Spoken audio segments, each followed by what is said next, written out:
Hey, what's up, everybody? BTR, Bezo the Rebel. And what we must talk about right now is, can Klitschko become arguably, maybe, possibly, who knows, the greatest heavyweight to have ever lived? Understand this. Klitschko's reign as heavyweight champion was one of the most historic reigns. He was champion for about 9 years. I believe 21 title defenses. A dominant stretch. He beat everybody that he could beat. And obviously, people will always say, well, look at this era. Look at the, look at the people he fought, look at the names and the people he fought, look at their resume, and then go from there. Understand that every heavyweight champion had a stretch in their career, particularly while they were doing it, when the media or fans would say, you guys ain't fighting nobody. I mean, Joe Louis had a bum in a month club. Muhammad Ali, people, look at Howard Cosell, as friendly as they are. Howard and amongst others would always say Ali's not fighting the toughest competition. Many people would say Tyson is as feared as he was, that he didn't fight nobody. Larry Holmes, people would say Larry Holmes didn't fight nobody. In retrospect, obviously now that we have history, we all consider every fighter, all four of those fighters I just named, legendary fighters, right? And we all call them great.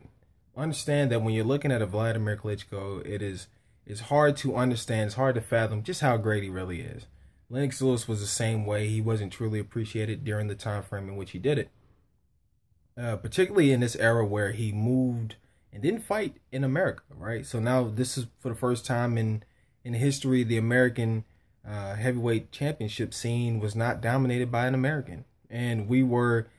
as Americans, we fell into this sense of, well, he's not fighting nobody, and I don't want to see him fight. He's boring. Understand that being great and being exciting is two totally different things. I've had many arguments, many debates with people about Mayweather. Well, Mayweather's not good because he's boring. And that's a different argument, right? Because when you're talking about Tim Duncan is not the most exciting player. I can probably name 50 players more exciting than Tim Duncan, but I can't name 50 better players than Tim Duncan. So understand that.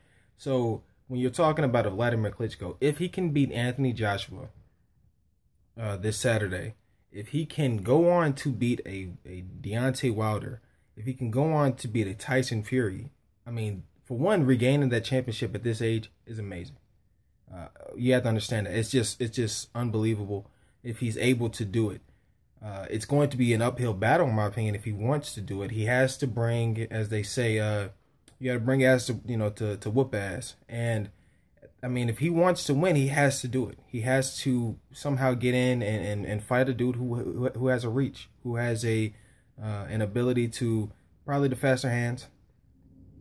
So it'll be interesting to see how aggressive can Klitschko be against a dude where he can't just paw him and stiff arm him and different things like that and just try to win the fight like that. This is going to be a tough fight for him if he wants to win. He can't win it in my opinion, in an easy fashion.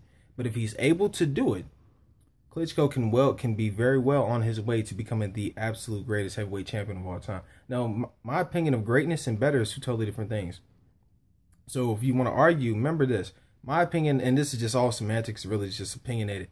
But my opinion of greatness is resume, career, longevity. Who's better and who's the best? I just go by primes when we're talking about that. Who's the best? It's possible to be the best prime fighter ever, but not be the greatest fighter of all time because you don't have the resume. Many people will make that same claim with a Mike Tyson, that his prime was better than no prime, than anyone's prime, and certainly could be. But Klitschko, man, if he can beat Anthony Joshua, a bona fide stud in my opinion, if he can go on to beat Deontay Wilder, if he can avenge that loss against Tyson Fury, what he can do is amazing. If he can do that, because in my opinion, he's already probably within the top 5 as far as heavyweights is concerned.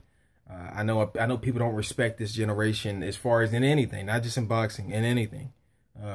And as I said, people tend to not respect things while things are going on. Ali went through the same thing. There was a video on YouTube where Jack Dempsey is saying that Ali, and Sonny Liston, they're ruining the sport. It's not the golden era no more. Now, it's funny because we as boxing fans consider Ali's era the golden era. some would consider Tyson's era the golden era when you had Tyson, Lennox, Riddick Bowe, Holyfield. You had a ton of great heavyweight fighters in that era. You know, and Ali could say the same about his era, and Dempsey could say the same about his era. But you know, understand that when you're viewing Klitschko, you're always viewing it from that perspective of right now. But yeah, in my opinion, he can flat out do it if he can get the job done. It's going to be tough. I think that he has an opportunity to go down as the absolute best. In my opinion, you know, well, for one, this video is about to wrap up. But let me know, what do you guys think, man? Am I going crazy? Is it just me? Can he really become the absolute greatest greatest heavyweight champion of all time? And where would you currently rank him right now? Win or lose against Anthony Joshua? Let me know.